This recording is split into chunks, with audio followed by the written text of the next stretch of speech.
For the final time this year, welcome in to Friday Night Hits. I'm Mark Whiteman. Thanks as always for joining us. 12 area teams, 3 wins shy of a state championship, full of belief that this is their year to hoist a title. That's something Daniel's gotten used to. The Lions have won a school record 36 straight games, including back-to-back 3A championships, but faced their toughest test of the season tonight against the Powdersville Patriots. It's our Sparrow Financial Game of the Week. Julia Morris with all the action.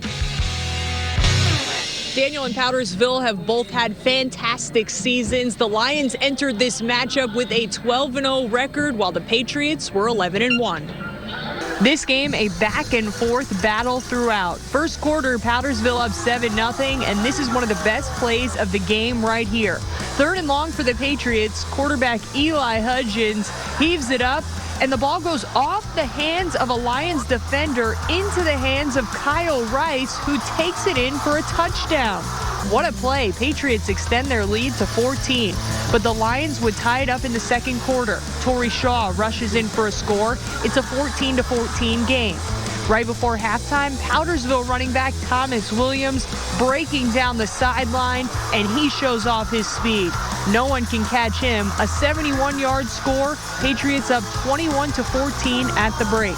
Both teams trading punches in the third quarter. Game tied at 28 heading into the fourth. With less than 5 minutes to play, Daniel's in the red zone, and Lions quarterback Blaine Simons keeps it himself to put Daniel in front. They're up 35-28. But Powdersville marches right down the field, and in the final seconds, Hudgens wills his way into the end zone. The Patriots decide to go for two and the win. With 8 seconds left, Williams punches it in. Powdersville advances to the upper state finals with a 36-35 victory. Patriots head coach Robert Muster said after the game, it's the biggest win in Powdersville history. We had the momentum, and we went to football in 21's hands. I mean, he's been a special player for us. Nothing changed tonight, and we wanted him to punch it in, and he sealed the deal for us. Man, couldn't be more happy for the environment we had. But, man, they've had a heck of a run, and now we're just hoping we can replicate what they've done. With the win, Powdersville advances to the upper state finals, and the Patriots improve to 12-1 on the season. At Powdersville High School, I'm Julia Morris, WYFF News 4 Sports.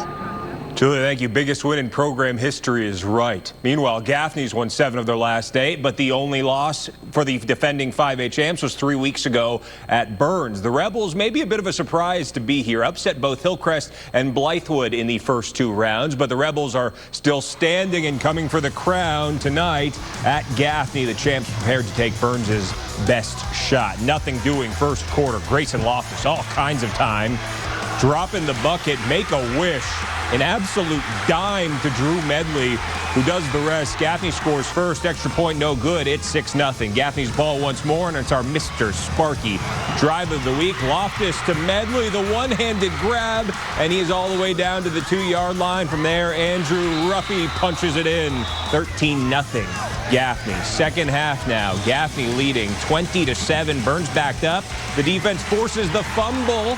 Karen Foster the scoop and the score, and it is 27-7 Gaffney. Burns would put up some points late, but Gaffney hangs on, and they advance back to the upper state championship for the second straight season, 34-28.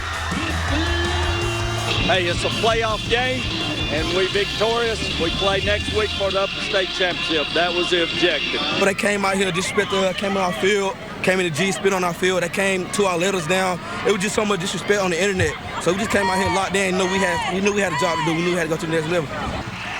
As for who Gaffney will face next week, well, that was Spartanburg and Dutch Fork to decide. That game going on down in the Midlands. Spartanburg playing their best at the best possible time. Vikes have won 4 in a row, putting it all on the line against Dutch Fork. They played back in August, a 2-point Vikings loss. First quarter, Dutch Fork.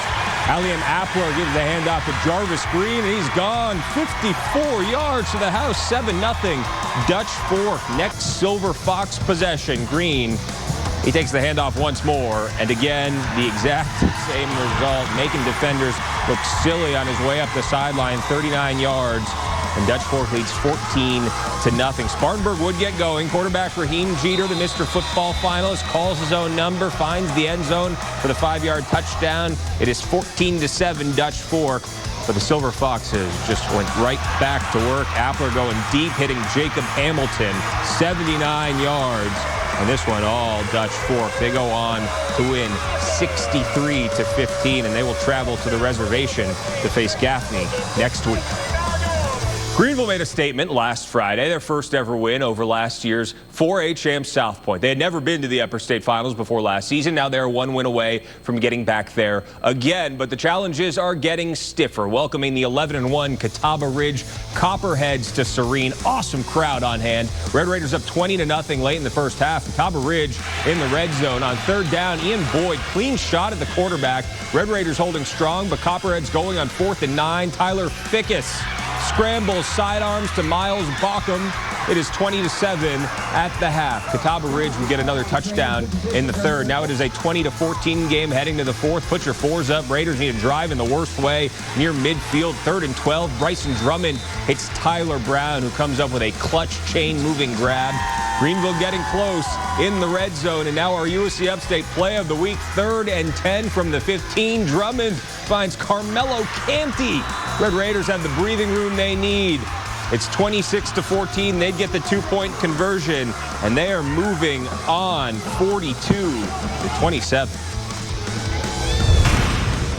Westside took the lead with 3 seconds to go last week for the first 10-win season since 2016, trying to keep the campaign churning forward on the road at Northwestern. To the first, Northwestern's ball. Finley Polk connects with Greer Hopkins, and Hopkins is off. Trojans take the early 7-0 lead, and they're closing in on another score. Turbo Richard, with a name like that, you know he's got to be good, and he's just making things happen on his way into the end zone. Smooth with it. Northwestern goes up by 14. Now Westside's got the ball. It is still the first quarter. They're down 21-0, just trying to get something going. Cutter Woods, perfect toss to Josh Williams, who's behind everyone. They cut the deficit to 21-7, but Northwestern too much to slow down. They're moving on 59-21. They will face Greenville at Serene next Friday. We'll be right back.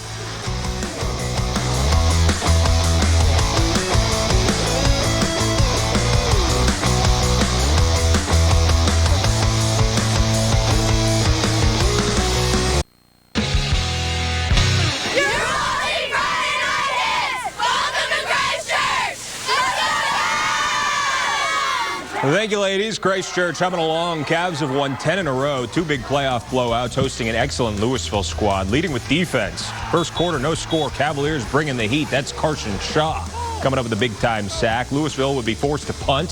Cavs get the ball in plus territory and take advantage. Deshaun Reeder, give him the ball. Good things happen. Slips through, and he is speeding to the end zone.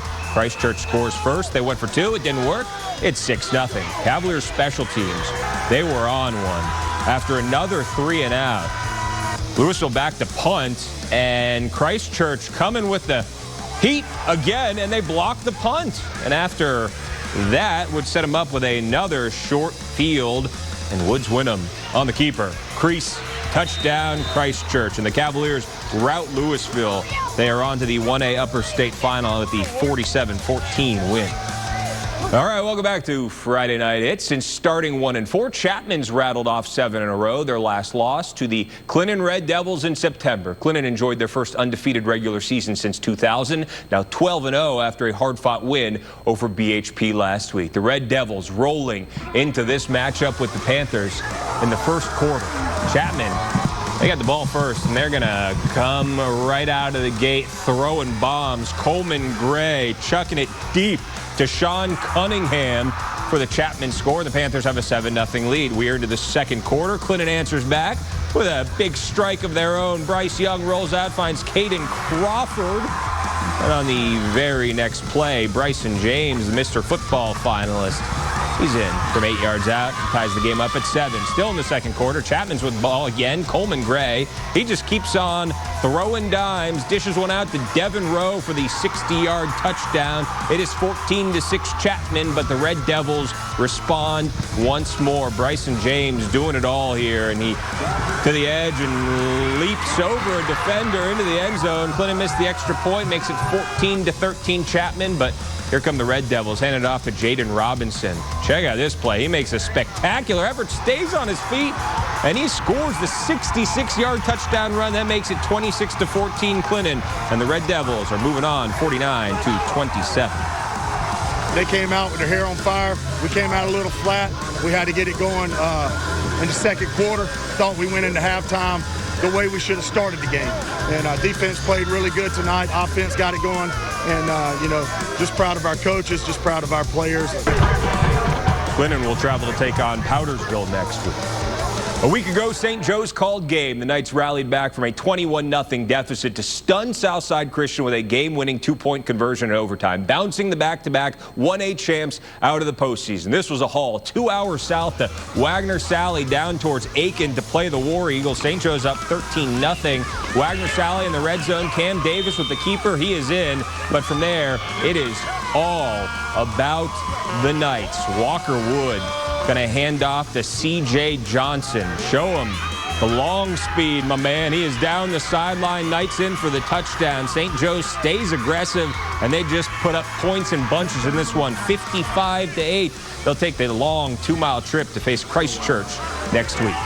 All right, our final game of the night. Abbeville's won their last 8 by an average of 45. The Panthers pushed out of the playoffs in the 3rd round last year, planning for a different outcome against Fairfield Central. That's Ty Cade with the interception, 45 yards down towards the goal line. The Panthers would score on the very next play. Into the second, up 17-0. Jalewis Haddon, doorstep-like delivery. This one is all Abbeville. They blow out Fairfield Central, 45-14. That'll do it for us. Hope you have a great weekend.